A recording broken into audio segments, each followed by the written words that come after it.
안녕하세요, 여러분.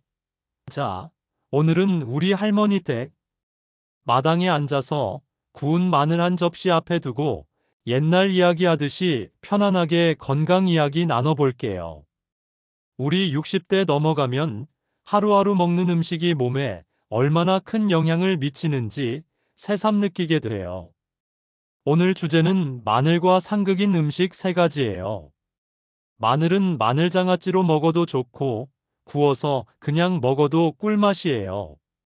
저는 할머니 댁 가면 마당에서 마늘 구워 먹으며 이야기 꽃 피우곤 해요.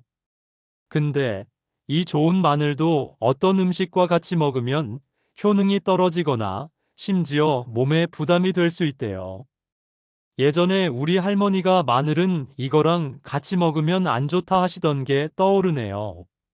그때는 그냥 내내 하고 웃으며 넘겼는데 나이 들어보니 그 말씀 하나하나가 다 지혜였어요. 오늘은 마늘과 궁합 안 맞는 음식 세 가지 차근차근 알려드릴게요. 왜 안 좋은지 대신 뭐랑 먹으면 좋을지도 말씀드릴 테니 편히 앉아서 귀 기울여 주세요. 먼저 마늘이 왜 우리 몸에 좋은지부터 이야기해 볼까요? 마늘은 알리신이라는 성분이 많아서 항균 작용이 강하고 면역력에 최고예요. 비타민 B1, B6도 들어있어서 피로 회복에도 도움을 주고 항산화 효과로 노화 방지에도 좋아해요. 또 마늘에는 셀레늄과 게르마늄 같은 미네랄이 있어서 혈관 건강과 혈압 조절에도 효과적이라고 해요. 우리 나이대 되시면 피로 쌓이지 않게 하고 혈압 관리하는 게 얼마나 중요한지 아시잖아요. 마늘은 칼로리도 낮아서 부담 없이 먹을 수 있고 따뜻한 성질 덕분에 몸을 데워주기도 해요. 제 친구가 마늘장아찌를 매일 조금씩 먹는데 감기에 덜 걸리고 기운이 더 난다고 하더라고요. 저도 그래서 요즘 저녁마다 구운 마늘 하나 챙겨 먹어요. 구운 마늘 한쪽 베어 물면 그 구수함에 하루 피로가 싹 풀리는 기분이에요. 근데 이렇게 좋은 마늘도 잘못된 음식과 같이 먹으면 그 영양이 반감되거나 소화가 안 될 수 있어요. 오늘 제가 알려드릴 상극 음식은 세 가지 굴, 깨, 그리고 꿀이에요.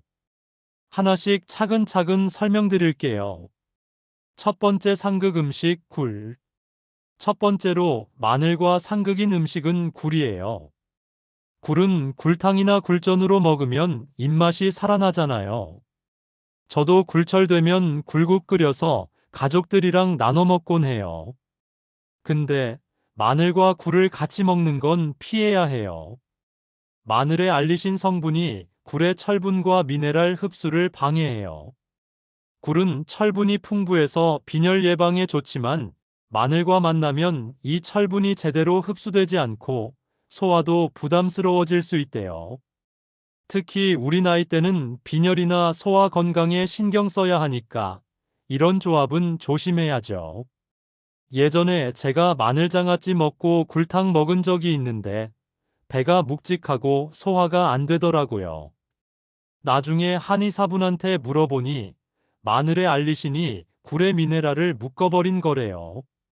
건강 프로그램에서 봤는데 이런 조합은 철분 흡수를 20%에서 30% 정도 줄일 수 있다는 연구도 있더라고요. 그럼 어떻게 해야 할까요?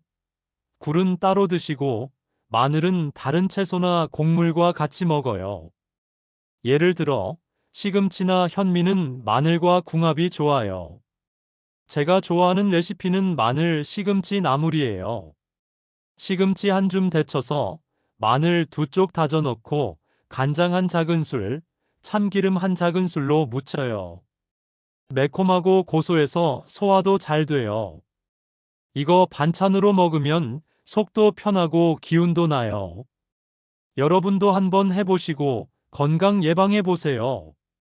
두 번째 상극 음식 게. 두 번째 상극 음식은 게예요.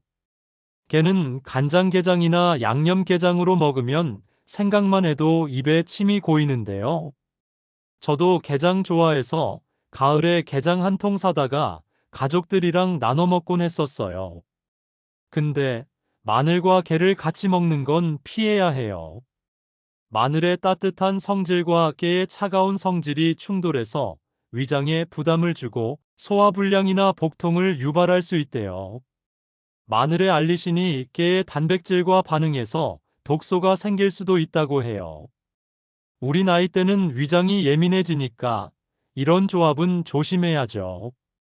제 이웃 할아버지가 마늘장아찌 먹고 게장 먹다가 배탈 났다고 하셨어요. 병원 가보니 소화가 안 돼서 가스가 차 있었다고 하더라고요. 건강 잡지에서 읽었는데 마늘과 게를 같이 먹으면 소화불량 위험이 25% 정도 높아질 수 있다는 연구도 있대요. 그럼 대안은 뭘까요? 게는 따로 드시고 마늘은 가벼운 채소나 두부와 같이 먹어요. 예를 들어 브로콜리는 마늘과 궁합이 좋아요. 제가 추천하는 레시피는 마늘 브로콜리 볶음이에요. 브로콜리 한 줌 데쳐서 마늘 두 쪽 다져 넣고 참기름에 살짝 볶아요.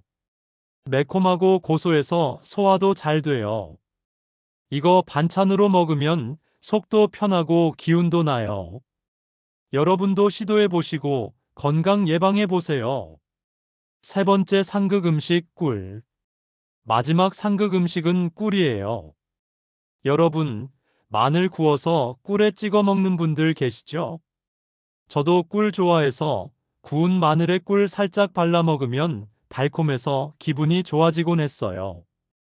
근데 꿀은 마늘과 상극이에요. 마늘의 따뜻한 성질과 꿀의 열을 더하는 성질이 합쳐지면 몸에 열이 과다하게 쌓여 속이 답답하거나 갈증이 생길 수 있어요. 게다가 마늘의 알리신과 꿀의 당분이 만나면 소화가 더디게 되고 위장에 부담을 준대요. 우리 나이 때는 체온 조절과 소화 관리에 신경 써야 하니까 이런 조합은 조심해야 해요. 제 친구가 구운 마늘에 꿀 찍어 먹었다가 속이 쓰리고 갈증이 심하다고 하더라고요.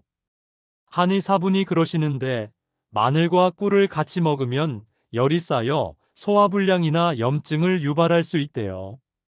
실제로 이런 조합이 체열을 15%에서 20% 정도 더 높일 수 있다는 연구도 봤어요. 그럼 어떻게 해야 할까요? 마늘은 꿀 대신 레몬이나 생강과 같이 드세요. 레몬은 마늘의 영양 흡수를 방해하지 않고 상큼함으로 소화도 돕죠. 제가 좋아하는 방법은 마늘 레몬 드레싱이에요. 마늘 두 쪽 다져서 레몬즙 한 큰술, 올리브 오일 한 큰술 섞어서 샐러드에 뿌려 먹어요. 매콤하고 상큼해서 소화도 잘 돼요. 이거 저녁에 먹으면 속이 편하고 잠도 잘 와요. 여러분도 한번 따라 해보세요. 과학적 이유. 좀 더 깊이 들어가서 왜 이런 상극이 생기는지 과학적으로도 설명해 볼게요. 마늘의 알리신은 굴의 미네랄과 만나 흡수를 방해하고 깨의 단백질과 반응해서 독소를 유발해요. 꿀의 당분은 마늘의 열 성질과 합쳐져 체열을 높이고 소화 부담을 주죠. 제가 읽은 논문에 따르면 이런 상극 조합은 영양 흡수를 20%에서 40% 정도 줄이고 소화불량이나 염증을 일으킬 수 있대요. 특히 우리 나이 때는 소화와 면역 관리에 신경 써야 하니까 더 조심해야 해요.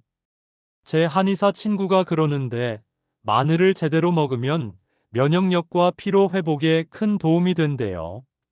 실제로 마늘을 꾸준히 먹은 분들이 감기에 덜 걸리고 혈관 건강이 좋아졌다는 연구도 있어요. 마늘의 알리신이 항균 작용을 해서 감기 예방에도 효과적이라고 하더라고요. 여러분, 오늘 마늘과 상극인 음식 3가지 굴, 깨, 꿀에 대해 이야기해 봤어요. 이 음식들은 마늘의 좋은 영양소를 방해하니까 피하는 게 좋아요. 대신 시금치나 브로콜리, 레몬과 같이 먹으면 마늘의 효능을 제대로 누릴 수 있죠. 우리 나이 때는 소화도 잘 되고 면역력도 챙기게 먹는 게 중요하잖아요. 마늘은 우리 몸에 참 좋은 음식이니까 잘 챙겨 드시고요.